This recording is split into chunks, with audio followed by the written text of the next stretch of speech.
खबरों के निष्पक्ष विश्लेषण के लिए सब्सक्राइब करें Jantantra TV and press the bell icon. Never miss any update.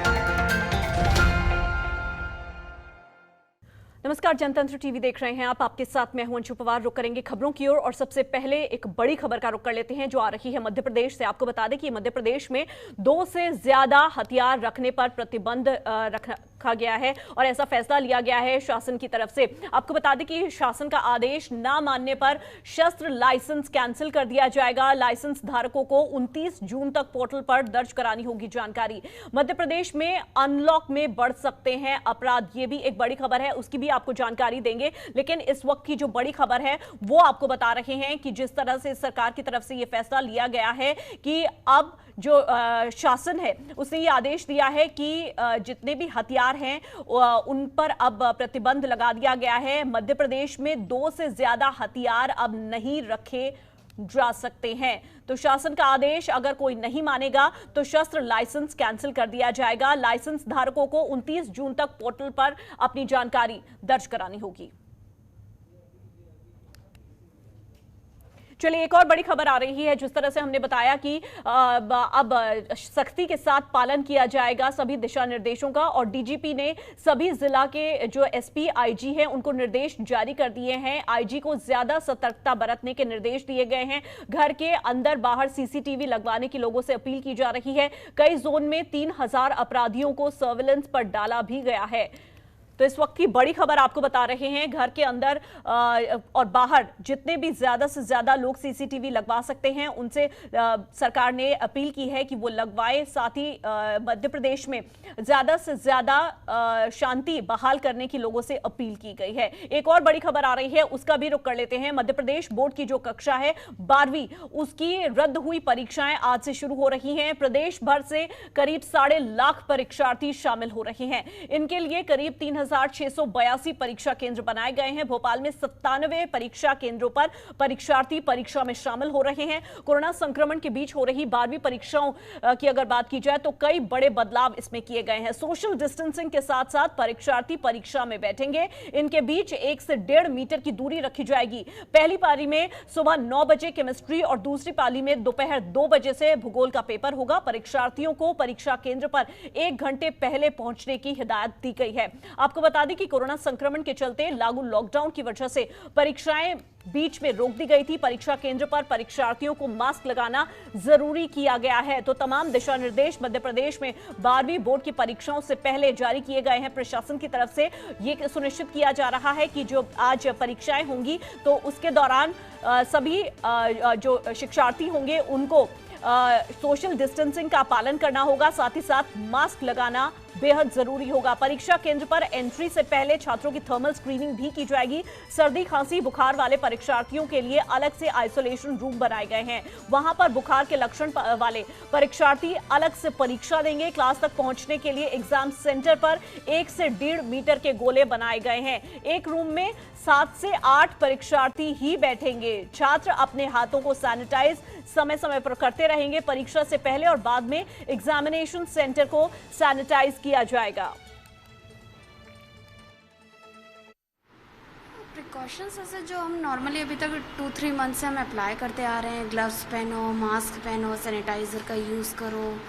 And हमने यहाँ पे जिगजैग एंड अल्टरनेट में बच्चों का सिटिंग अरेंजमेंट किया है जिससे कि मतलब ज़्यादा मतलब एक गैदरिंग ना लगे और मतलब बहुत थोड़ा सा डिस्टेंस मेंटेन किया है उनके बीच में। और साइन करते टाइम उनका कॉपी चेकिंग करते टाइम उन्होंने रोल नंबर वगैरह सही डाला है क्या, उस टाइम भी डिस्टेंस मेंटेन करने के लिए कहा गया है हमको। टीचर्स के लिए टीचर्स भी अपने सारे मास्क लगाए हुए हैं, हैंड ग्लव्स पहने हुए हैं, सैनिटाइजर है, सब यहाँ व्यवस्था भी की गई। हर बच्चे का हाथ सैनिटाइज करवाया जा रहा है, टीचर भी कर रहा है। चलिए, शरद व्यास हमारे संवाददाता ज्यादा जानकारी के साथ हमारे साथ मध्य प्रदेश से जुड़ गए हैं, उनसे बातचीत कर लेते हैं। शरद, जिस तरह से लॉकडाउन की वजह से 12वीं की परीक्षाएं रोक दी गई थी, आज फिर से इनकी शुरुआत होने जा रही है। किस तरह के दिशा निर्देश स्टूडेंट्स को दिए गए हैं? देखिए, 8 जून से 9 जून से लेकर तकरीबन 16 जून तक ये पूरी एग्ज़ाम चलेगी और इस एग्ज़ाम में जितने भी जो पेपर बाकी रह गए थे उन पेपरों का यहाँ पर सुविधा पेपर लिए जाएंगे। इसमें खास तौर पर दिशा निर्देश ये दिए गए हैं कि किसी प्रकार से भी जो छात्र हैं वो जो है पूरी तरह से सैनिटाइज होकर आए, हाथ में ग्लव्स नहीं पहनेगा। हालांकि उसके लिए व्यवस्था की गई है। जितने भी केंद्र बनाए गए तकरीबन 29,000 के आसपास छात्र हैं जो इस परीक्षा में शामिल हो गए।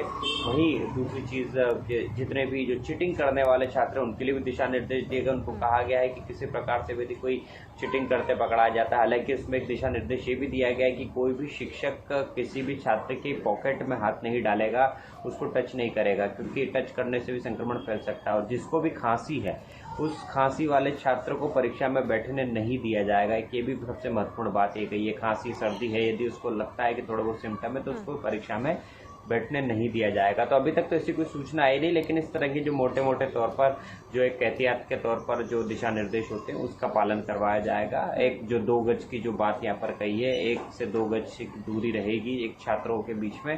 क्लासरूम में जितने बच्चे बैठते हैं उससे आधे बच्चे क्लासरूम में बैठेंगे और एक बेंच छोड़कर एक छात्र को इस तरह से बिठाया जाएगा और हर व्यवस्था की जाएगी ताकि किसी प्रकार का भी संक्रमण फैलने की स्थिति ना बने। क्योंकि अभी तक आंध्र प्रदेश ने इस तरह की व्यवस्था शुरू की है। आंध्र प्रदेश में परीक्षा शुरू हुई है, अब यहाँ पर मध्य प्रदेश में भी परीक्षाएं शुरू हो रही है, क्योंकि लॉकडाउन के बाद ये करना बहुत ज़रूरी है। ठीक है शरद, जिस तरह से कंटेनमेंट जोन से जो स्टूडेंट्स आ रहे हैं उनके लिए किस तरह की व्यवस्था की गई है?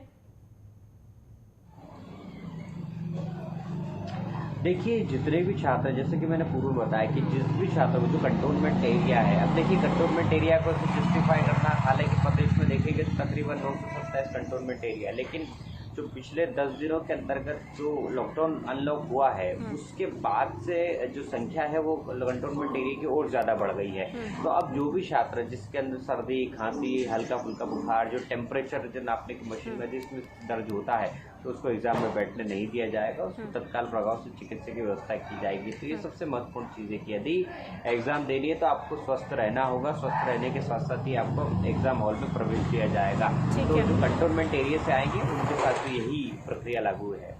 ठीक है, बने रहिएगा, आगे भी आपसे जानकारी लेंगे। तो आगे बढ़ लेते हैं। मध्य प्रदेश में संक्रमण का जो आंकड़ा है वो तेजी से बढ़ता जा रहा है। प्रदेश में कुल पॉजिटिव मरीजों की जो संख्या है वो 9,638 दर्ज की गई है। बीते 24 घंटों की अगर बात की जाए तो 20 लोगों की इस दौरान मौत हुई है। अब तक 414 मरीजों की राज्य में मौत हो चुकी है, जबकि 6,335 मरीज ठीक भी हुए हैं, जिसके बाद अब प्रदेश में 2,646 एक्टिव केसेस दर्ज किए गए हैं। मध्य प्रदेश में लगातार कोरोना पॉजिटिव मरीजों की संख्या बढ़ रही है, रिकवरी रेट में भी, लेकिन इजाफा हुआ है, ये एक अच्छी बात है। आपको बता दें कि कोरोना का हॉटस्पॉट बने इंदौर में पॉजिटिव मरीजों का जो आंकड़ा है वो 3,830 पर पहुंच गया है। कोरोना से अब तक 156 मरीजों की यहां पर मौत हुई है। इंदौर में 2,390 मरीज कोरोना से ठीक हुए हैं। प्रदेश की राजधानी भोपाल में अब तक 1,733 मरीज कोरोना से संक्रमित हो चुके हैं। मरने वालों की संख्या 64 है। प्रदेश में इंदौर और भोपाल के बाद कोरोना का सबसे ज्यादा केस उज्जैन में सामने आ रहे हैं। अब तक उज्जैन में 725 लोग कोरोना से संक्रमित हो चुके हैं। शरद व्यास हमारे संवाददाता लगातार हमारे साथ बने हुए हैं, उनसे बातचीत कर लेते हैं। शरद, जिस तरह से मध्य प्रदेश में कोरोना का ग्राफ तेजी से बढ़ता जा रहा है, 9,638 लोग अब तक इसमें संक्रमित हो चुके हैं, क्या कुछ जानकारी है? भोपाल, इंदौर और उज्जैन के हालात अभी तक चिंतापूर्ण बने हुए हैं। देखिए, लगातार कोरोना की जो पॉजिटिव मरीजों की संख्या उसमें इजाफा हो रहा है और इस इजाफे को पूर्व में आंक लिया गया था कि इजाफा जून और जुलाई के माह में देखने को मिल सकता है। 9,000 के आसपास मध्य प्रदेश में कोरोना पॉजिटिव है, लेकिन इसमें ठीक होने वाला रिकवरी रेट भी बहुत अच्छा है। इसमें तकरीबन 6,500 के आसपास लोग अब तक जो ठीक भी हो चुके हैं। तो एक्टिव केसेस की बात करें तो वो बहुत कम है और 60% के ऊपर जो रिकवरी रेट है, तो इससे कहीं ना कहीं एक ठीक भी थोड़ा सा मिला हुआ है। सरकार को थोड़ा सा ठीक भी लग रहा है कि भाई कहीं ना कहीं हम लोगों ने बेहतर परिणाम यहाँ पर प्राप्त किए। लेकिन जो जून का जो अंतिम सप्ताह है, 2 सप्ताह अंतिम से 2 सप्ताह और जुलाई का पूरा महीना, ये सबसे महत्वपूर्ण रहेंगे। और इस महत्वपूर्ण दिनों में चूंकि बारिश भी होने जा रही है, अब आने वाले 5 से 7 दिनों में मानसून दस्तक दे देगा मध्य प्रदेश में, जिसके बाद मध्य प्रदेश में मानसून भी तेज़ी से देखने को मिलेगा। तो इससे कहीं ना कहीं मरीजों की संख्या बढ़ेगी। इसमें मरीजों की संख्या में इजाफा होगा, जिसमें सर्दी, खांसी, बुखार के मरीज जो है उसमें तेज़ी से इजाफा होगा। अमूमन जो मौसमी बीमारी जिसे कहते हैं, और मौसमी बीमारी में यदि जो एज फैक्टर वाले लोग हैं जिनकी उम्र 60 से ऊपर है और जिनकी जो गर्भवती महिलाएं हैं, इस तरह के लोगों को यदि चीज़ें होती है तो उनके लिए भी कहीं ना कहीं गंभीर स्थिति रहेगी। तो थोड़ा सा प्रिकॉशंस ज़रूर रखने पड़ेंगे लोगों को, लेकिन यदि प्रिकॉशंस रखते हैं तो ये आंकड़ा बहुत तेज़ी से नहीं बढ़ेगा। इसको लेकर मुख्यमंत्री ने भी दिशा निर्देश जारी किए हैं, राज्य शासन भी और जिला प्रशासन भी अपने अपने स्तर पर दिशा निर्देश जारी कर रहा है। लेकिन ये स्वाभाविक प्रक्रिया है कि जैसे जैसे अनलॉक होगा वैसे वैसे कोरोना का संक्रमण तेज़ी से बढ़ेगा, और तेज़ी से बढ़ने के साथ साथ इसके कंट्रोल के लिए राज्य शासन को कड़ी मेहनत करनी पड़ेगी। बिल्कुल शरद, जिस तरह से अनलॉक 1 की शुरुआत हुई है, क्या कुछ फैसला आया है धार्मिक स्थलों को लेकर? क्योंकि मॉल, बाजार, ये तमाम चीज़ें खुल चुकी हैं कल से, लेकिन अभी तक इंदौर की अगर बात की जाए, मध्य प्रदेश की इनफैक्ट बात की जाए, तो अब तक धार्मिक स्थलों को नहीं खोला गया है। क्या लगता है कब तक इस पर फैसला आ सकता है? देखिए, मध्य प्रदेश में 3 जगह, जिसमें उज्जैन, इंदौर और भोपाल, इन 3 जगहों में धार्मिक स्थलों को, जो बड़े धार्मिक स्थल है उनको खोलने में संतोष अभी इस वक्त हो रहा है। क्योंकि हालांकि उज्जैन के महाकाल मंदिर खोल दिया गया, जहाँ पर तकरीबन 10 घंटे में केवल 2300 लोगों ने दर्शन किए हैं और एक चरणबद्ध तरीके से दर्शन किए हैं। तो मध्य प्रदेश में इंदौर खास तौर पर, यहाँ पर किसी प्रकार के मंदिरों को अनुमति नहीं थी, क्योंकि यदि बल्क में भीड़ आएगी, क्योंकि मंदिरों में जैसे खुलते हैं तो भीड़ आना स्वाभाविक सी प्रक्रिया है, और बल्क में भीड़ आती है तो उससे कहीं ना कहीं संक्रमण का खतरा पड़ता है। रही बात शॉपिंग मॉल की, तो भोपाल में शॉपिंग मॉल को खोला गया है, लेकिन शॉपिंग मॉल खोलते ही शहर के सबसे बड़े शॉपिंग मॉल में तकरीबन 6 से 7 कोरोना पॉजिटिव मरीज मिल गए पहले दिन ही। तो इससे भी कहीं ना कहीं अब लोगों के अंदर एक भय पैदा हो रहा है कि शॉपिंग मॉल जाए या ना जाए। तो प्रशासन को भी चिंता की बात है कि यदि इस तरह से खोले रखा तो क्या लगातार मरीजों की संख्या में तेज़ी से इजाफा होगा। यदि हम पिछले 10 दिनों की बात करें तो 10 दिनों में तकरीबन 400 से ज़्यादा मरीज केवल भोपाल में मिले हैं, और क्रमशः अलग अलग दिनों में 10 दिनों में इस तरह के मरीजों की संख्या बढ़ी है।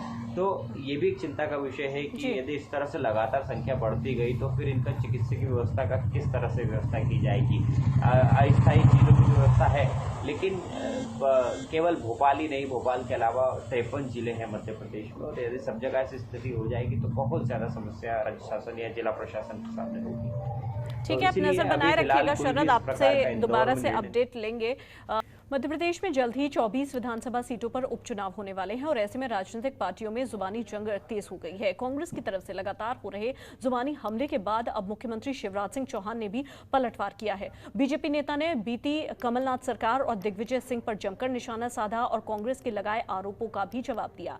सीएम शिवराज सिंह चौहान का कहना है कि कांग्रेस सरकार ने प्रदेश की जनता को धोखा देते हुए किसान कर्ज माफी और बाकी चुनावी वादे नहीं निभाए हैं। इस सरकार ने प्रदेश के सचिवालय को दलालों का अड्डा बना दिया था। कांग्रेस के बागी विधायकों का पाला बदल के चलते केवल 15 महीने चल सकी कमलनाथ सरकार।